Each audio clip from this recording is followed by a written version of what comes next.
안녕하세요. TV닥터 건강클리닉의 연교옥입니다. 안녕하세요. 이용입니다. 네, 지난 11월 이 인플루엔자 의심 환자 수가 유행 기준을 초과하면서 전국에 이 인플루엔자 유행주의보가 내려졌습니다. 그런데 이렇게 유행주의보가 내려졌는데도 불구하고 이제 성인분들은 예방접종을 좀 잘 안 하시는 것 같더라고요. 네, 맞습니다.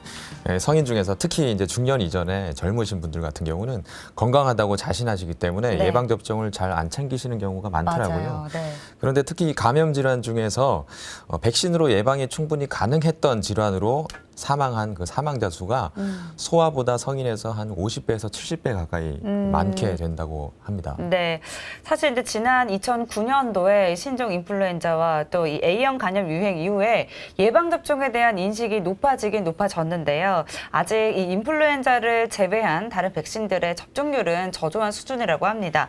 그래서 오늘 TV닥터 건강클리닉 시간에는 질병 예방에 꼭 필요한 이런 성인 예방 접종에 대해서 자세히 알아보는 시간 준비했습니다. 먼저 준비된 화면부터 만나보시죠. 가정의학과 전문의는 가정에서 흔히 발생하는 대부분의 질환에 대해 상담하고 진료하기 때문에 가족 주치의라고 불리기도 한다. 개인들이 자신들과 가족들의 건강에 가벼운 변화가 있거나 보다 이상적인 건강 상태에 관해 궁금한 사항이 있을 때 언제든지 상담하고 진료해 주는 것이 바로 가정의학과 전문의의 역할이다. 가정의학과를 정의할 수 있는 세 가지 개념이 있는데요. 첫 번째는 지속성, 두 번째는 포괄성, 세 번째는 가족 진료, 이렇게 세 가지로 나뉘어 볼 수가 있습니다. 첫 번째 지속성이라는 것은 환자의 발병 시부터 치료, 입원, 퇴원 후까지 환자의 모든 과정에 있어서 옆에서 지켜보면서 환자를 지속적으로 진료한다는 의미가 포함되어 있고요. 두 번째 포괄적 진료라는 것은 환자에 대한 어떤 치료의학적 측면을 제외하고 기타 재활의학적, 예방의학적, 그리고 임상 과과를 포함으로 해서 포괄적으로 전반적인 진료를 한다는 의미를 두고 있습니다. 그리고 세 번째로 이제 가족 진료라는 것이 있는데요. 이것은 이제 말 그대로 가족이 단위가 되어서 가족을 진료하는 것인데 가족 내의 모든 구성원들, 어린이, 엄마, 아빠, 할아버지, 할머니 모든 가족들을 대상으로 해서 진료를 한다는 의미를 포함하고 있습니다. 그래서 이런 부분에 있어서 저는 가정의학과의 매력을 느끼게 되었고 가정의학과를 선택하게 된 것으로 저는 생각하고 있습니다. 고준 과장은 가정의학과의 여러 역할 중에서도 예방의학의 중요성을 강조한다. 질병이 발생하기 전 미리 그 발생 위험을 차단하는 것인데 특히 생명을 위협하는 감염병을 예방하는 가장 좋은 방법은 백신 접종이다. 우리나라의 경우 국가 필수 예방접종 사업에 따라 영유아기의 예방접종은 비교적 잘 이루어지는 데 반해 성인의 경우 접종률이 떨어지는 것이 현실이다. 감염 질환의 예방을 위한 백신의 개발은 감염병으로 인한 사망률을 낮춘 현대의학의 가장 중요한 업적 중 하나입니다. 백신은 영유아에게만 필요한 질병 예방 수단으로 오랫동안 인식되어 왔으나 최근 들어 고령 인구의 증가, 만성질환자 및 면역 저하 환자 생존율이 높아짐에 따라 성인 백신의 필요성이 강조되고 있습니다. 예방접종의 목적에 있어서도 영유아와 성인의 다소 차이가 있습니다. 치명률이 높은 감염 질환의 이완과 사망을 예방하기 위함이라는 가장 기본적인 목적은 동일하지만 2차적으로 영유아 예방접종은 해당 감염 질환의 유행을 차단하고자 하는 공중보건학적 목적이 큰 데 비해 고령자를 주요 대상 접종 대상으로 하는 성인 예방접종은 의료 비용 부담을 최소화하고 삶의 질을 높이고자 하는 부가적 목적이 있다 하겠습니다. 종류도 다양하고 각 접종마다 시기나 방법이 달라 주의 깊게 살펴야 하는 성인 예방접종. 특히 고령에서는 예방접종이 생명 연장의 한 방법이 될 수 있다. 때문에 우리의 생명을 위협하는 많은 감염병들이 백신으로 예방할 수 있다는 것을 기억하고 성인도 보다 적극적인 예방접종이 필요하다. 오늘 TV닥터 건강클리닉에서는 가정의학과 전문의 고준 과장과 함께 성인 예방접종에 대해 알아본다.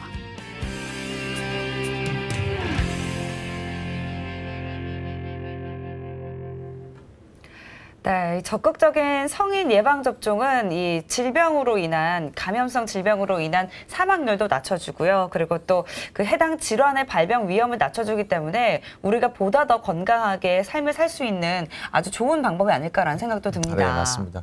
그래서 성인 예방 접종에 대한 인식을 높이고 네. 그 필요성에 대해서 잘 알고 있는 것이 중요할 것 같은데요. 저도 오늘 좀 귀를 기울여서 네. 어떤 예방 접종이 필요한지 잘 체크해서 챙겨 네. 맞도록 해야 되겠습니다. 네, 저도 좀 잘 집중 좀 해보려고요. 네. 아마 이제 오늘 함께 해주실 분의 어깨가 무거워질 것 같은데 시청자분들께서 예방접종이 이렇게 중요하구나라는 걸 깨닫게 해주실 분입니다. 화면으로 소개해드렸던 고준 과장과 함께합니다. 과장님 어서 오세요. 안녕하세요. 네, 반갑습니다. 이제 사실 뭐 독감 예방접종 뭐 이런 거 빼놓고는 성인이 꼭 챙겨야 하는 예방접종 뭐가 있을까? 저도 사실 떠오르지가 않거든요. 네. 성인들에게 필요한 예방접종이 있는데 다들 좀 잘 모르시죠? 어떻습니까? 네네. 그 예방접종으로 그 선진국 소아에서 감염 질환의 발생과 이완이 줄어들면서 1990년대 초부터 성인 예방접종이 강조되었습니다. 화면을 보시면 네. 그 백신으로 예방 가능한 질환들로 사망하는 환자 수가 미국 자료를 인용하면 소아에서는 매년 500명 정도인데 성인에서는 5만에서 7만 명 정도로 성인에서 약 100배 많기 때문입니다. 다음 화면에서 원인균과 사망자 수를 보면 폐렴구균이 매년 4만 명, 인플루엔자 2만 명, 비형간염 5천 명으로 폐렴구균이 가장 강조가 되어야 하는 병원균입니다. 이에 비해 국내에서는 인플루엔자 백신만이 강조가 되어 2007년 조사 결과로는 인플루엔자 백신 접종률은 76%인데 비해 폐렴구균 백신 접종률은 3.4%에 불과하며 가장 기본이 되는 파상풍, 톡소이드에 대해서는 접종률도 모르는 상태입니다. 이런 실정은 여러 원인에 의하지만 의료계의 인식 부족, 예방접종의 필요성에 대한 홍보 부족, 국내에 필요한 백신의 부재 등으로 생각되고 있습니다. 네. 저희 우리나라가 의료 선진국인 줄 알았는데 이런 부분들에 있어서는 아주 좀 맞아요. 취약한 부분이 많이 있는 것 같습니다. 네. 그런데 의료진인 제가 떠올려도 인플루엔자나 뭐 폐렴구균, 그다음에 간염, 뭐 이 정도밖에는 안 떠오르거든요. 그렇죠. 네. 근데 성인이 챙겨야 될 백신이 이거보다는 더 많다고 그러더라고요. 네네. 다음 화면을 보시면 네. 폐렴구균 예방접종의 경우 질병이 있는 사람, 비장 절제술 후 65세 이상 노인이 맞으셔야 하고 면역 저하 환자에서는 5년마다 재접종을 해 주셔야 합니다. 파상풍 디프테리아 접종의 경우 40대 이후에서는 항체 생성률이 10%에 불과하므로 기본 접종을 포함하여 적극적으로 접종을 해야 하겠습니다. 50대부터는 3회 접종 후 10년마다 접종을 해야 하고 30대 이하는 10년마다 1회 접종을 해주시면 되겠습니다. 성인 100일의 백신의 경우 현재 파상풍 디프테리아 백신, 즉 TD에 100일의 백신을 포함시킨 백신, 즉 TDAP가 판매되고 있으며 64세 이하 성인에게 허가가 되어 있습니다. TD를 10년마다 접종할 때 TD 대신 TDAP를 한 번만 접종하시면 되겠습니다. A형 간염의 경우 현재 국내에서 발생하는 급성 바이러스 간염의 원인입니다. 만성 간염의 원인은 없지만 급성 감염 때 사망이 가능하며 이런 위험은 나이가 많아질수록 높아집니다. 1회 접종 후 90에서 100%, 2회 접종 후 100%에서 항체가 생기므로 1회만이라도 접종하시는 것이 중요합니다. 네. 또 B형 간염의 경우 소아에게 일률적으로 접종하여야 함에도 불구하고 젊은 성인의 2%에서 항원 양성, 20에서 30%에서 항체 음성입니다. 성인에서는 성행위가 주 전파 방법이므로 이를 막기 위해 항체 확인 후 예방접종을 합니다. 항원이 양성이라면 환자 또는 보균자이므로 경과 관찰을 해야 합니다. 또 수두의 경우 젊은 성인의 10에서 20% 정도에서 감수성이 있습니다. 여성과 집단 생활을 하는 사람, 학생 등에게 우선적으로 항체 검사를 한 후 음성이면 접종합니다. 네. 이제 지금 이제 설명을 들어본 것만 해도 꼭 맞아야 되는 네. 이런 예방접종들이 수가 많은데요. 궁금한 게 이 예방접종을 맞을 때 여러 개를 한 번에 맞으면 좀 안 좋을 것 같기도 한데 그래도 괜찮아요? 어떻습니까? 백신 접종의 시기와 접종 간격이 중요한데요. 네. 모든 백신은 다른 백신과 동시 접종이 가능합니다. 그리고 여러 번의 접종이 필요한 백신의 경우 접종 간격이 이루어진다고 하여 예방 효과가 감소하지는 않습니다. 또한 추천되는 접종 간격 이내 또는 추천되는 최소 연령 이전에 백신을 접종해서는 안 되는데요. 네. 이건 항체 생성이 저하되어 예방 효과가 감소되기 때문입니다. 그리고 약독화 생백신은 항체 함유 제제에 의해 영향을 받을 수 있기 때문에 네. 주의하셔야 할 것 같습니다. 그리고 서로 다른 백신의 동시 접종 시 지켜야 할 사항들이 있는데요. 네. 대부분의 생백신 및 불활성화 백신은 동시 접종을 해도 항체 반응을 감소시키거나 이상 반응의 빈도를 증가시키지 않습니다. 하지만 생백신을 다른 생백신과 접종할 경우에는 네. 동시 접종하거나 4주 이상 간격을 유지하고 접종을 하셔야 합니다. 생백신일 경우. 네네. 그래서 면역 글로불린 접종 후 생백신을 받으실 때에는 5개월 이상의 간격을 두고 접종을 받으셔야 하고요. 생백신 접종 후 면역 글로불린을 접종받으실 때는 3주 이상의 간격을 두고 접종을 하셔야 합니다. 네. 네, 이런 부분들은 뭐 생백신끼리 할 때는 이제 간격을 둬야 되기 피하고. 때문에 네네네. 환자분들은 잘 모르시잖아요. 그렇죠. 그래서 그렇죠. 의료진분들이 좀 잘 챙겨주셔야 될 것 같습니다. 이런 네네. 부분들은. 근데 우리가 이제 알레르기가 있다거나 아니면 임신하신 분 같은 경우는 네. 이런 접종을 할 때 제한이 되게 많을 것 같은데요. 그러니까요. 어떤가요? 네, 맞습니다. 그 백신 접종에 대한 금기 사항과 그 주의 사항으로 나누어 볼 수 있겠는데요. 먼저 영구적인 그 금기 사항으로 백신 성분에 대해서 또는 이전 백신 접종 후에 그 심한 알레르기 반응, 아나필락시스라고 하는데요. 그것이 발생했던 경우, 그리고 100일의 백신 투여 7일 이내에 뭐 다른 이유가 밝혀지지 않은 뇌증 등이 발생한 경우가 있겠습니다. 그리고 생백신의 일시적인 금기 사항으로 임신, 면역 저하자의 경우는 접종을 피하셔야 합니다. 백신 접종의 주의 사항에 대해서 이번에 살펴보면 네. DTaP, 즉 디프테리아, 파상풍, 백일해를 그 과거에 접종받은 후 48시간 이내에 40.5도 이상의 발열이 있었거나 허탈 또는 쇼크를 경험한 경우, 그리고 3시간 이상 심하게 울었거나 3일 이내에 경련을 경험하셨던 분들은 접종 시 의사와 충분한 상담 후 접종을 하셔야 하겠습니다. 그리고 임신, 면역 저하자, 가족 중 면역 저하자가 있는 사람, 스테로이드 전신요법을 받는 사람은 약토카 생백신은 투여하지 않으시는 것이 안전합니다. 네. 그러면 이제 이 예방접종에 대해서 좀 하나씩 좀 더 자세하게 알아볼까 합니다.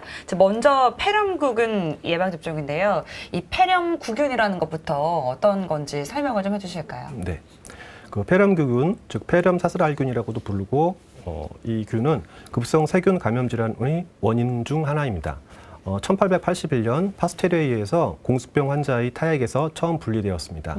1884년에 프리드란더와 탈라만에 의해서 폐렴구균과 대엽성 폐렴과 연관성이 처음 기술되었으나 그람 염사기 개발된 1884년 이전까지는 폐렴구균 원인이 다른 원인에 의한 폐렴과 구분이 되지 않았습니다. 잘 구분되지 않았습니다. 그 이후 폐렴구균은 현재까지 그 혈청학적 특성에 의하여 그 90여 가지의 혈청형으로 분류되고 있습니다. 폐렴구균의 주요 임상증후군으로 폐렴, 크게 폐렴, 균열증, 수막염으로 나누어 볼 수 있겠는데요. 네. 먼저 폐렴을 살펴보면 지역사회 획득 폐렴 원인의 한 36% 정도를 차지하고 있고 사망률은 5에서 7% 정도이고 고령에서 더욱 높은 것으로 알려져 있습니다. 다음으로는 균열증인데요. 네. 폐렴구균 폐렴 환자의 약 25에서 30%를 차지하고 있으며 치명률은 약 20% 정도이며 노인 환자에서 최대한 60% 정도까지 증가하는 것으로 알려져 있습니다. 네, 저는 폐렴이 이제 소아나 고령에서 흔히 이제 발생하는 걸로 알고 있는데요. 맞아요. 실제로 그 호발 연령이 어떤지 한번 설명해 주셨으면 좋겠습니다. 네, 그 표를 보시면 네. 그 연령에 따른 침습 폐렴구균 질환, 즉 균열증과 수막염의 빈도를 나타낸 것인데요. 그 미국에서는 2007년 4만 명 이상의 폐렴구균 침습 질환, 즉 균열증과 수막염이 발생하였으며 이 중 4,400명이 사망한 것으로 추정되었습니다. 이 중 절반 이상이 다당 백신 접종 대상이 되는 성인에서 발병하였습니다.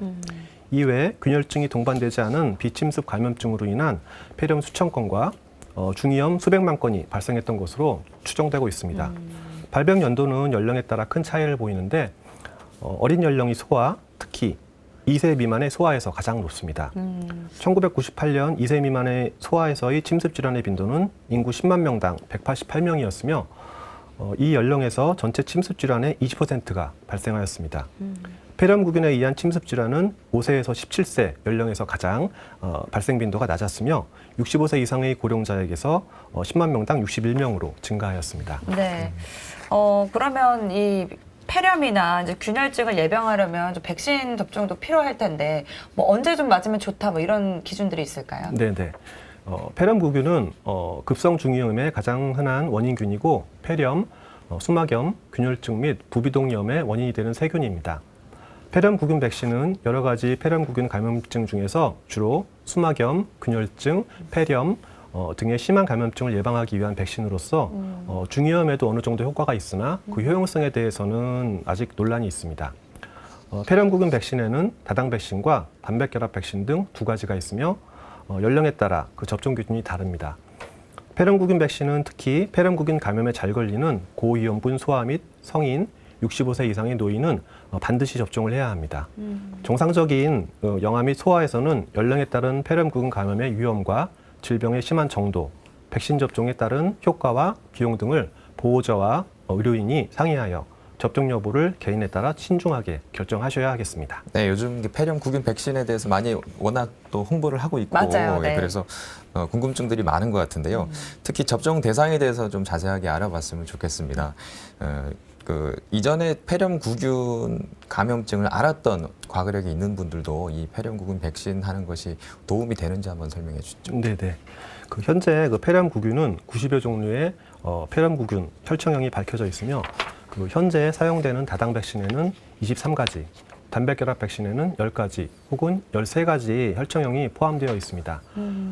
한 가지 혈청형에 감염되더라도 다른 혈청형에 대한 면역을 유발하지는 못합니다. 그러므로 백신의 접종 대상이 되는 소아는 침습 폐렴구균 질환을 한 번 이상 알았더라도 백신 접종이 권고됩니다. 네. 종류가 워낙 많다 보니까 네, 맞습니다. 하는 것이 좋겠네요. 그럼 혹시 이제 평소에 좀 천식을 앓고 있는 분들은 이런 접종을 할 수 있는 건가요? 어떻습니까? 천식 환자는 폐렴구균 질환의 고위험군에 해당합니다. 네. 그래서 따라서 천식으로 진단받은 성인과 고용량의 스테로이드 치료를 받는 소아 천식 환자는 폐렴구균 백신을 접종받아야 합니다. 그렇군요. 네, 다음으로 알아볼 감염병은 파상풍입니다. 네. 이 파상풍은 사망에 이를 수 있는 좀 무서운 감염병으로 알고 있는데 네, 맞는 건가요? 맞습니다. 파상풍은 클로스트리디움 테타니가 생산하는 독소에 의해 유발되는 급성 질환입니다. 그림을 보시면 네. 파상풍균, 즉 클로스트리디움 테타니인데요. 클로스트리디움 테타니는 그 길이 2에서 2.5 마이크로미터, 폭 0.3에서 0.5 마이크로미터인 혐기성 그람 양성 강균으로 균체 끝부분에 아포를 형성해 북채 모양으로 보입니다. 균체는 열에 약하고 산소가 있는 상태에서는 사멸하지만 아포, 즉 스포어는 열이나 일반적인 소독제에도 매우 강합니다. 이러한 아포는 토양을 비롯해 소, 말, 개, 고양이, 설치류 등의 동물뿐만 아니라 사람의 장관에도 상존하고 있습니다. 파상풍에 이완되면 골격근의 경직과 더불어 근육 수축이 발생하고 사망률이 매우 높습니다. 네. 1884년 네. 카를과 로톤 등은 파상풍 환자의 농을 동물에 주입하여 파상풍을 유발시키는 데 성공하였고 1889년 기타사토가 최초로 파상균 환자로부터 균을 분리해냈고 파상풍 독소를 특수항체를 통해 중화시킬 수 있음을 밝혀냈습니다. 1897년 노카드는 수동 면역으로 파상풍을 예방할 수 있음을 알아냈고 이어 1924년에 현재 사용되는 톡소이드가 개발되어 2차 세계대전 기간 동안 그 효과가 입증되었습니다. 파상풍은 3에서 5일의 잠복기를 가지며 임상 증상에 따라 국소, 두부, 전신형으로 분류되고 있으며 80% 이상이 전신형으로 알려져 있습니다.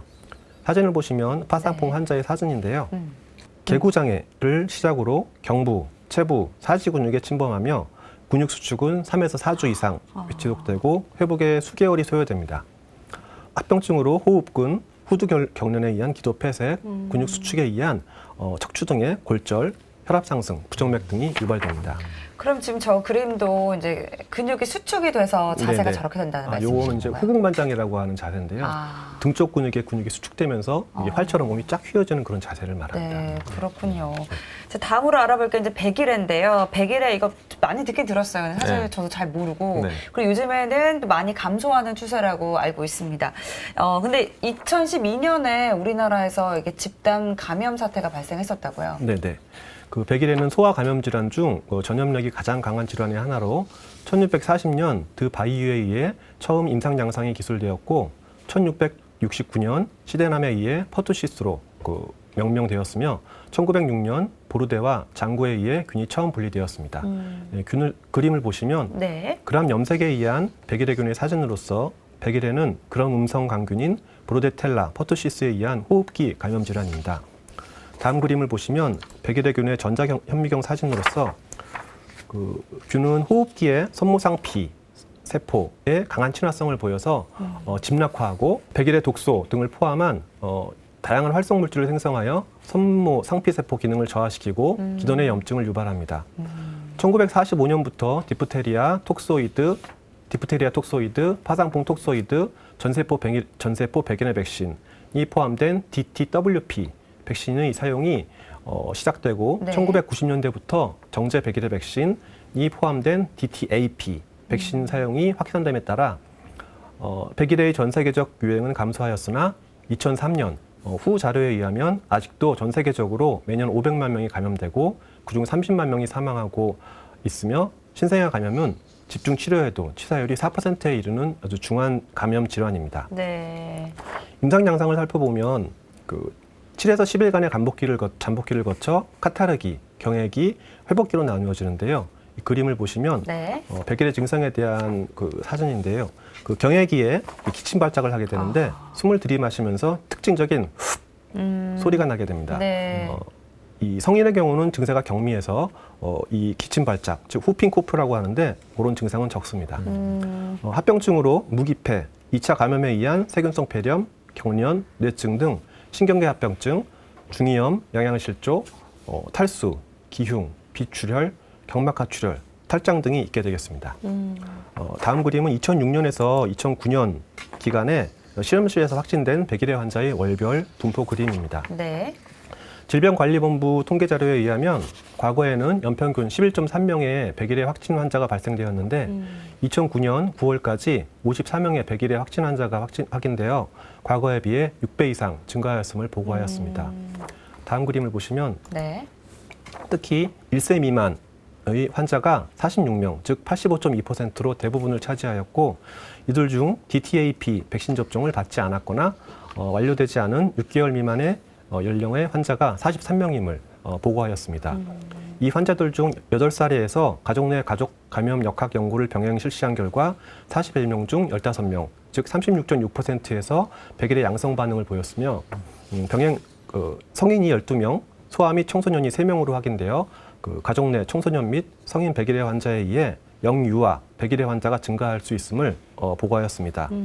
즉, 그 청소년 및 성인 백일의 환자가 백일의 접종을 받지 않았거나 불완전한 접종을 한 영유아의 가족 내 감염원의 역할을 한다는 것이 외국의 그런 연구 보고와 같은 결과를 국내에서도 확인하여 향후 그 백일의 지속적인 순환, 돌발 유행에 대한 감시와 대책이 요구되고 있습니다. 네. 네, 확실히 접종을 하지 않으면 이제 걸릴 수밖에 없는 걸릴 맞습니다. 확률이 그만큼 올라가기 때문에 그러니까요. 특히 또 요즘에는 그 예방 접종을 안 하려고 하는 그런 좀 움직임들이 맞아요. 네. 좀 있지 않습니까? 약간 인식을 다르게 네. 생각하시는 분들도 계시고요. 네, 그래서 그런 부분들에 있어서 좀 많이 주의를 하셔야 될 것 같습니다. 네. 네, 다음은 디프테리아인데요. 예전에는 이 디프테리아라는 질환으로 인해서 사망하는 환자분들이 굉장히 많았다고 하는데요. 네. 그 디프테리아는 코리네박테리움 디프테리아 감염 후 발생하는 급성, 독소, 매개성 호흡기 감염병으로 인체의 모든 점막을 침범할 수 있으며 침범 부위의 막 형성이 특징입니다. 기원전 5세기 히포크라테스에 의해 기술된 이래 역사상 많은 유행이 있었으며 1883년 켈브스에 의해 최초로 균이 관찰되었고 1884년 레플러에 의하여 배양에 성공하였습니다. 19세기 후반 항독소가 개발된 이래 1920년대에 이르러 톡소이드가 개발되어 현재까지 백신으로 사용되고 있습니다. 그림을 보시면 그 디프테리아균을 그람 염색으로 관찰한 사진인데요. 네. 디프테리아균은 호기성 그람 양성균입니다. 독소 매개성으로 질병을 유발하며 그라비스, 인터미디우스, 미티스의 이 세 가지 바이오 타입이 있습니다. 세 가지 바이오 타입 모두 독소 생성을 하지만 그중 중증 질환은 그라비스와 관련되어 있습니다. 균이 인후에 감염되면 독소를 생성해서 세포의 단백질 생산을 방해하고 귀 조직을 파괴하며 막을 형성합니다. 이렇게 형성된 막에 있는 독소는 흡수되어 혈류를 타고 전신으로 퍼져 다양한 증상을 유발합니다. 디프테리아 독소는 심근염, 신경염, 혈소판 감소증, 단백뇨 등 주요 합병증의 원인이 됩니다. 사진을 보시면 네. 디프테리아에 걸린 환자의 사진인데요. 그 디프테리아는 2 내지 5일의 잠복기를 거쳐 네. 삼출물에 의해 인두부를 덮는 막이 특징적이며 코, 인두 및 편도, 후두결막, 피부 등을 침범합니다. 합병증으로 인후편도염, 후두염에 의한 기도폐색, 심근염, 신경염에 의한 마비 등이 나타날 수 있습니다. 다음 표와 그림을 보시면 국내 감염병 통계에 의한 디프테리아는 1958년부터 DTWP 백신 도입으로 발생률은 현저히 줄어들다가 DTWP 백신 부작용 발생으로 인한 접종률이 감소하여 발생이 약간 증가하는 추세를 보였습니다. 1982년부터 DTAP 백신을 도입 사용한 후 환자의 발생은 급격히 줄어들어 1987년 이후부터는 국내 환자 발생 보고는 없습니다. 네, 이제 그래프 보니까 이제 확연히 줄어든 걸 알 수 네. 있는데요. 이제 30여 년 동안 이제 발생이 없었다는 거고. 이제 근데 지금 저희가 파상풍, 뭐 백일의 디프테리아 이렇게 설명을 들어봤는데 이것들을 한 번에 예방할 수 있는 백신이 있다면서요? 네네. 그 DTAP라는 디프테리아, 파상풍, 백일해를 예방할 수 있는 혼합 백신 또는 TD라는 파상풍, 디프테리아를 예방할 수 있는 혼합 백신이 있습니다. 만 18세 이상 성인에서 매 10년마다 1회 접종이 필요하며 이 중 한 번은 TD 대신 TDAP를 접종해야 합니다. 이전에 DTAP 혹은 TD 접종을 한 번도 받지 않은 경우는 TD 0.5ml를 4 내지 8주 간격으로 2회 접종하고 2차 접종 후 6 내지 12개월 이후에 3차 접종을 실시하며 이 중 한 번은 DTAP로 접종해야 합니다. 미국 질병통제관리센터에 따르면 19세 이상의 모든 성인, 특히 환자와 접촉하는 보건 전문가, 부모, 조부모, 보모 등 1세 이하 유아를 돌보는 사람이 접종을 받아야 한다고 하며 이전에 DTAP를 받은 적이 있다고 하더라도 임신 후기, 즉 임신 27주에서 36주 사이에 있는 임산부는 DTAP 예방접종을 받을 경우 출생 한 달 이내의 신생아에게 발생하는 백일해를 예방하는 데 도움을 줄 수 있다고 합니다. 그리고 이전에 DTAP를 받은 적이 없는 산모, 백일해가 흔한 지역으로 여행하는 사람도 예방접종을 받아야 한다고 하고 있습니다. 그래서 이런 정기 접종을 할 경우 파상풍 톡소이드에 대한 방어 면역은 약 74에서 94%까지 획득이 가능하다고 알려져 있습니다. 네. 네. 다음은 인플루엔자에 대해서 좀 알아봤으면 좋겠는데요. 이 시기에 그 날씨가 갑자기 추워지는 맞아요. 요즘 같은 시기에 많이들 궁금해할 수 있는 질환인 것 같습니다. 네. 이 인플루엔자가 우리가 흔히 말하는 그 독감을 그쵸. 얘기하는 거죠. 네, 맞습니다. 예, 인플루엔자가 독감 맞고요. 인플루엔자는 매년 겨울철에 유행하여 그 건강인에서 업무상의 차질을 일으키고 노인, 만성질환자, 영유아, 임신부 등 고위험군에서 이완율 및 사망률의 증가를 초래해 막대한 사회경제적 손실을 유발하는 질환입니다. 또한 인플루엔자는 항원 변이를 일으켜 매년 유행하거나 10년 내지 40년 주기로 전 세계적인 대유행을 일으킬 수 있기 때문에 국제적 감시를 통한 대비가 필요한 공중보건학적으로 중요한 질병입니다. 인플루엔자는 전신 증상 및 호흡기 증상이 갑자기 시작되는데요. 발열, 두통, 근육감, 피로감 등의 전신 증상과 인후통, 기침, 객담, 비염 등의 호흡기 증상을 나타내게 됩니다. 또한 흉통, 안구통, 복통 등의 증상이 동반되기도 하며 경련 등이 드물게 발생합니다. 가장 흔한 합병증은 폐렴이며 노년층이나 만성 질환자 등에서 기저질환 악화와 합병증으로 사망도 가능하기도 한 질환입니다. 인플루엔자는 흔히 독감이라고 불리기 때문에 감기와 같은 병으로 생각하는 경향이 있는데요. 급성 호흡기 감염증이라고 하더라도 독감과 감기는 다른 병입니다. 감기는 다양한 감기 바이러스에 의해서 발생하는 급성 호흡기 질환을 말하며 인플루엔자는 인플루엔자 바이러스가 호흡기, 즉 코, 인후, 기관지, 폐 등을 통하여 감염되어 생기는 병으로 감기와는 달리 심한 증상을 나타내거나 생명이 위험한 합병증, 폐렴 등을 유발할 수 있습니다. 또한 인플루엔자 바이러스에 감염된 사람이 기침, 재채기를 하거나 말을 할 때 공기 중으로 바이러스가 배출되면서 다른 사람에게 전파될 수 있습니다. 따라서 인플루엔자 예방접종은 인플루엔자 바이러스에 대한 백신이므로 다른 종류의 바이러스에 의한 감기에는 효과가 없습니다. 네. 저도 이렇게 진료실에서 진료하다 보면 네. 환자분들이 물어봐요. 이게 왜 그 독감 예방 주사 맞았는데 난 감기 왜 자꾸 걸렸냐. 걸리냐 예. 물어보는 분들 많은데 그래서- 다르다는 거 그렇죠. 알으셔야 될 것 같습니다. 감기와 독감은 차이가 있다는 거. 네. 그리고 이제 방금 말씀해 주실 때 이제 독감은 생명에 위중한 위험할 수 있는 이런 합병증들이 발생할 수 있다 얘기를 해 주셨어요. 폐렴 말고도 다양할 것 같은데 합병증은 뭐가 있을까요? 네, 그 인플루엔자의 가장 흔한 합병증은 세균성 폐렴이며 이 외에도 심근염, 심낭염, 기흉, 기종격동, 뇌염, 뇌증, 횡단성 척수염, 횡문근용의 라이 증후군 등이 발생할 수 있습니다. 또한 만성기관지염이나 만성호흡기 질환, 만성심혈관 질환의 경우 인플루엔자 감염으로 악화될 수 있습니다. 합병증은 노인, 소아, 만성질환자에서 잘 발생하며 이로 인해 입원하거나 사망하는 경우도 있습니다. 네. 네. 그럼 이게 이제 감염이 되면 한 어느 정도 있다가 한 얼마 정도 있다가 이런 증상들이 나타나는지도 궁금하고요. 내가 만약에 감염이 됐다 그러면은 어느 정도 얼마 동안 기간 동안 다른 사람들에게 전염이 될 수 있는지 그런 부분들도 설명해 주셨으면 좋겠습니다. 네네. 그 인플루엔자 증상은 바이러스에 노출된 후 보통 1 내지 4일, 평균 2일 정도 지나면 나타나게 됩니다. 인플루엔자 환자의 경우 나이에 따라서 전염 기간에 차이가 있는데 성인의 경우 대개 증상이 생기기 하루 전부터 증상이 생긴 후 5일 동안 전염력이 있지만 소아의 경우에는 증상 발생 후 10일 이상 전염력이 있는 경우도 있습니다. 네. 근데 이제 뭐 우리 아이들이나 또 우리 고령의 어르신들 보면 이 인플루엔자 이 예방 접종을 맞고 난 다음에 고열이 나는 경우가 있거든요. 네. 혹시 이 백신으로 인해서 뭐 독감이 유발될 수도 있나요? 네. 그 인플루엔자 불활성화 백신의 경우 감염을 유발할 수 없습니다.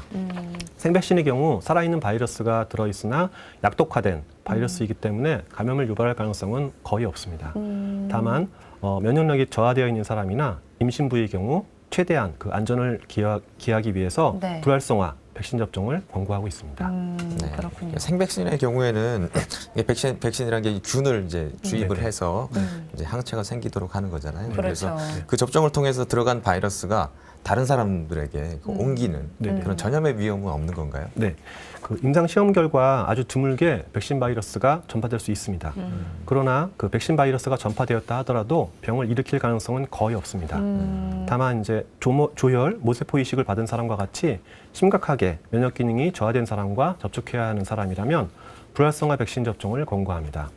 또한 그 생백신을 접종받은 사람은 백신 접종 후 7일간 심한 면역 저하자와의 접촉을 피하는 것이 바람직합니다. 그렇군요. 네, 옮길 수는 있지만 네, 네. 일반적으로 건강한 사람인 경우에는 맞습니다. 괜찮다는 거죠. 괜찮다. 네. 네. 그러면 이 접종은요, 우리가 독감 예방접종 맞으면 한 얼마 정도가 효과가 있는지 궁금해요. 이게 뭐 100% 독감을 다 예방할 수는 없을 것 같고, 네네. 한 몇 퍼센트 정도 예방이 가능한 걸까요? 네, 인플루엔자 예방 접종은 건강한 젊은 사람에서는 약 70에서 90% 정도의 예방 효과가 있으나 네. 그 노인이나 만성 질환이 있는 사람에게는 효과가 약간 떨어집니다. 그러나 이제 노인이나 만성 질환자의 경우에는 인플루엔자 예방 접종으로 인플루엔자로 인한 입원과 사망을 줄이는데 매우 효과적이므로 이들은 접종을 받으시는 것이 좋겠습니다. 그렇군요. 그런데 다른 질환들, 이제 다른 어떤 만성 질환들 때문에 고생하시는 분들도 많잖아요. 그렇죠. 몸이 좀 약하신 분들. 이런 경우에도 인플루엔자 백신을 맞는 것이 도움이 되는 건가요? 네, 그 가벼운 질환, 즉 설사나 가벼운 상기도 감염 등이 있는 경우라면 생백신 접종이 가능합니다.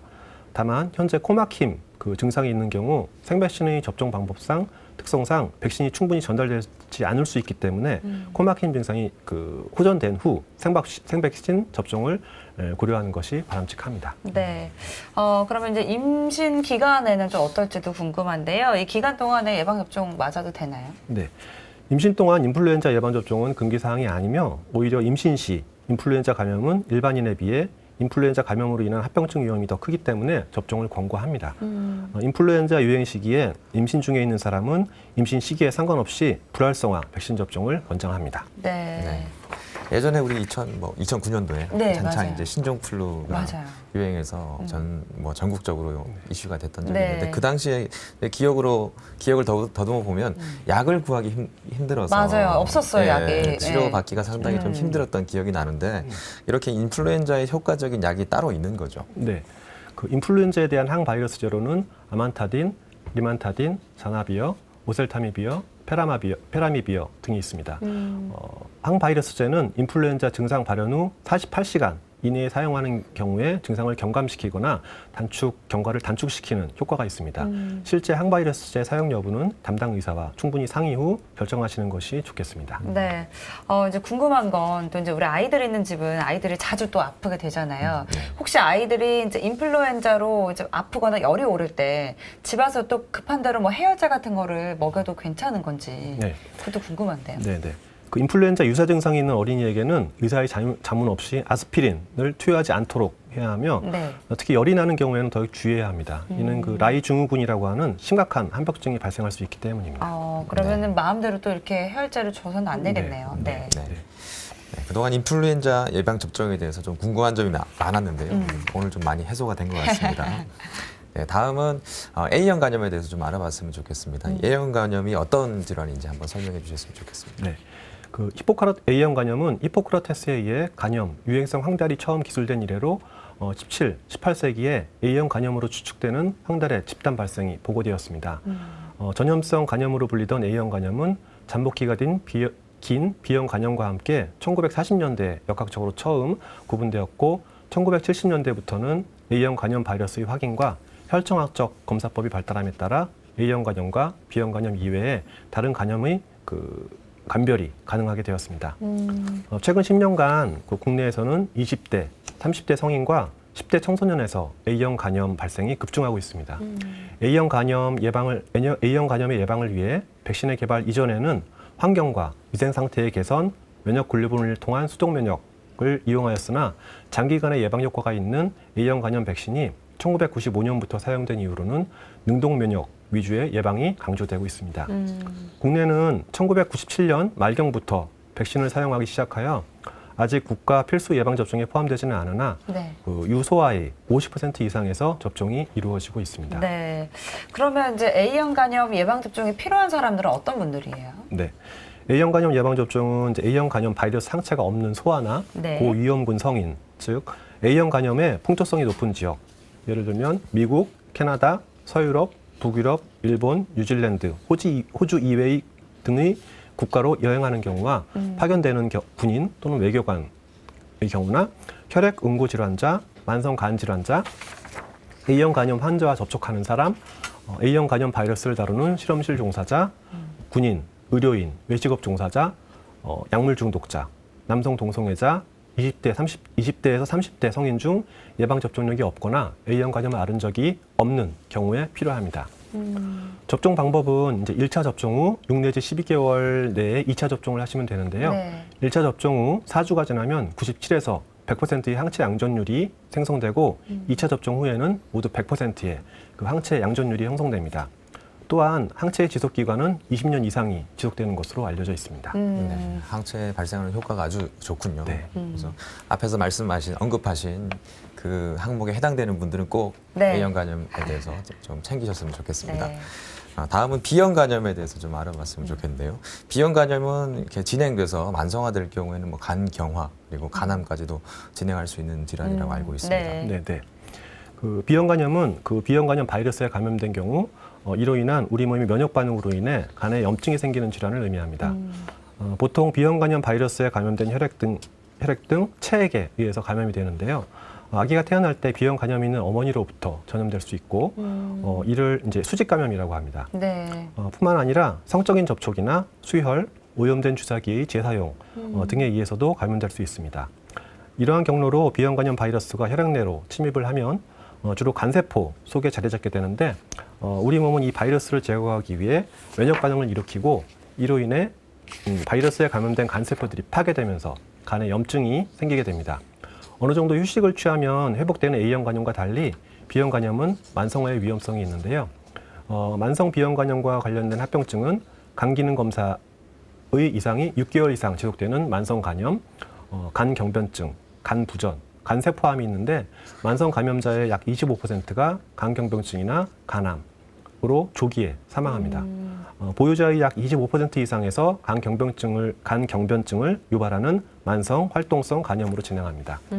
만성 B형 간염이 있는 경우는 정상인에 비해 12에서 300배 이상 간세포암에 걸릴 위험이 높습니다. 네. 이 B형 간염 이제 신생아 때 예방 접종을 하는 거 맞죠? 이거? 네네. 네. 그 B형 간염 예방 접종은 0, 1개월, 6개월 일정으로 접종하시면 되는데요.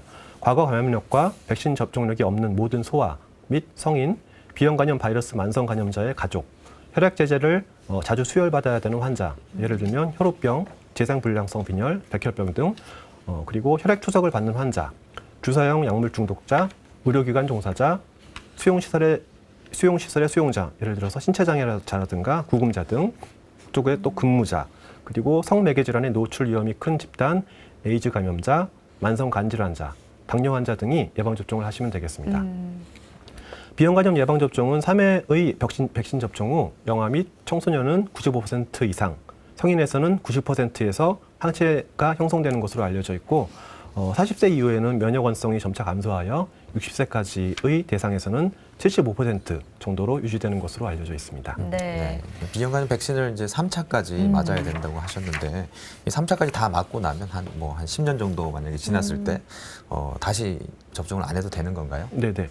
그 접종 후 일반 예방 가능한 표면 항체가가 10 미리 인터내셔널 유닛 퍼 밀리리터 이상이 되면 이후 시간이 경과하여 항체가가 10 미리 인터내셔널 유닛 퍼 밀리리터 미만으로 낮아져 음성으로 전환되어도 백신에 의한 기형 면역으로 비형간염 바이러스에 감염되어도 항체 상승이 유도되는 것이 증명되었습니다. 따라서 현재 건강한 소아나 성인에게 추가 접종은 권장하지 않습니다. 네. 근데 이제 요즘에는 이제 건강검진을 워낙에들 많이 하시는데, 이 건강검진에서 처음에는 이제 B형 간염 그 항체가 양성이었는데, 재검사에서 또 음성이 나오는 경우도 있다고 하더라고요. 이건 왜 그런 걸까요? 네네. 항체가 양성이었다가 음성으로 될 수 있습니다. 네. 일반적으로 B형 간염 백신 접종 후 항체가 형성되었다 하더라도 시간이 흐를수록 항체가 감소합니다. 따라서 이전에 항체가 양성이었다 하더라도 시간이 흐른 뒤에 음성이 나올 수 있습니다. 이런 경우는 항체가 음성이어도 기억 면역에 의해서 B형 간염 바이러스 감염 시 항체 상승이 유도되기 때문에 B형 간염 백신을 추가로 접종할 필요는 없습니다. 네, 그렇군요. 한 번이라도 양성이 나왔으면은 나중에 음전이 되더라도 크게 걱정할 네네. 필요는 없다는 네네, 말씀이시죠? 맞습니다. 네. 네네. 이런 경우는 어떤가요? 임신부가 임신 중에 이제 B형 간염 바이러스 표면 항원이 양성으로 이제 나온 경우에 산부인과에서는 이제 전염되지 않는다고 얘기를 이제 해주셨고 아기에게는 이제 출산 즉시 이제 B형 간염 백신을 접종을 이제 시켰거든요. 네네. 이런 경우 이제 산모는 괜찮은 건가요? 네. 그 어머니의 경우는 B형 간염 만성 감염자일 가능성이 높으나 정확한 상태를 파악하기 위해서 정밀 혈액 검사가 필요합니다. 표면 항원 상태만 가지고는 치료 여부를 결정할 수 없습니다. 추후 혈액 검사에서 간 기능이 정상이라면 치료가 필요 없는 보유제 상태이고 간 기능에 이상이 있다면 만성 간염으로 치료가 필요할 수 있습니다. 보유제 상태이더라도 만성 간염으로 발전할 수 있으므로 아무런 증상이 없더라도 최소 1년에 한 번씩은 주기적으로 혈액 검사를 받아야 합니다. B형 간염의 전파 경로는 항체가 없는 사람이 B형 간염 바이러스를 가진 사람과 성접촉하거나 주사기를 공유하는 경우 등으로 주로 혈액을 통해 전파됩니다. 따라서 일상적인 접촉을 하는 타인에게는 영향을 미치지 않습니다. 다만 배우자가 될 사람이 B형 간염 백신을 접종하여 항체가 생긴 경우에는 전염에 대해 걱정할 필요가 없지만 B형 간염 백신을 접종하지 않았다면 표면 항원과 항체 검사를 실시하고 항체가 없다면 B형 간염 백신을 접종받아야 합니다. 네. 아이의 경우에 출생 시 B형 간염 면역 글로불린 투여와 B형 간염 백신 3회 접종으로 주상기 감염의 95% 이상을 예방할 수 있습니다. B형 간염 주상기 감염 예방 사업은 이 아이에 대한 예방 조치 비용과 검사 비용을 국가에서 전액 지원하는 사업으로 사업 홈페이지나 가까운 보건소로 문의하시면 되겠습니다. 네. 그리고 또 이런 경우도 있다고 합니다. 이제 B형 간염 예방 접종을 했는데 갑자기 이제 피부에 발진이 생기는 분들도 계시다고 하던데 이건 왜 생기는 건가요? 네. B형 간염 백신은 매우 안전한 백신 중에 하나입니다. 그러나 B형 간염 백신도 생물학적 제재이기에 이상 반응이 일부에서 나타날 수 있습니다. B형 간염 백신의 국소 이상 반응은 접촉 부위의 통증과 발적 등이 있으며 전신 이상 반응으로 발열, 피부 발진, 권태, 구토, 관절통 등이 있을 수 있으나 대부분 일시적이어서 대개 28에서 48시간 이내에 없어집니다. 영유아의 경우 발진이 생기는 다양한 질환이 있으므로 이후에도 증상이 사라지지 않는다면 의사와 상의하시는 것이 좋겠습니다. 네. 네. 근데 혹시 이제 B형 간염 예방이 잘 안 돼서 이제 활동성 B형 간염이 된 경우에 우리가 이제 흔히 좀 옛날에 그런 편견들이 많았잖아요. B형 간염 이제 있으신 분들하고는 같이 생활을 안 하려고 맞아요. 하는 그런 네. 거부감들이 들고 그랬거든요. 네네. 요즘에는 뭐 그런 취업에 어떤 그런 제한이나 그런 건 없나요? 문제가 되지 않을까 싶네요. 네, 네, 맞습니다. B형 간염은 감염병의 예방 및 관리에 관한 법률이 따로 있습니다. 거기에 따라서 업무 종사가 일시적으로 제한되는 감염병이 아닙니다. 따라서 단순히 비형 간염 표면 항원 양성 결과만으로 해당자를 감염병 환자로 규정하지 않으므로 취업이 가능합니다. 또한 활동성 비형 간염 환자라고 하더라도 정기적인 의사의 진료 및 치료를 받고 계신 상태라면 취업이 가능하시겠습니다. 네. 오늘은 여러 가지 성인 예방 접종에 대한 이야기 나눠봤습니다. 고준 과장과 함께했습니다. 과장님 오늘 말씀 감사합니다. 감사합니다. 네, 이렇게 성인 예방 접종이 더욱더 활성화되기 위해서는 우리의 인식부터 개선이 필요할 것 같다는 생각이 드는데요. 예방 접종이 우리의 건강을 지킬 수 있는 가장 쉬운 첫 걸음이라는 거 기억하셔야겠습니다. 네, 사실 의료 현장에 있는 저희 같은 이제 의료진들도 네. 이 예방 접종의 필요성과 중요성을 간과하는 경우가 많은 것 같습니다. 그래서 앞으로 좀 더 적극적으로 접종을 권고하고 우리들도 또 먼저 접종하는 그런 분위기가 만들어졌으면 좋겠습니다. 네, TV닥터 건강클리닉 오늘은 여기까지입니다. 저희는 다음 주 이 시간에 다시 찾아뵐게요. 고맙습니다.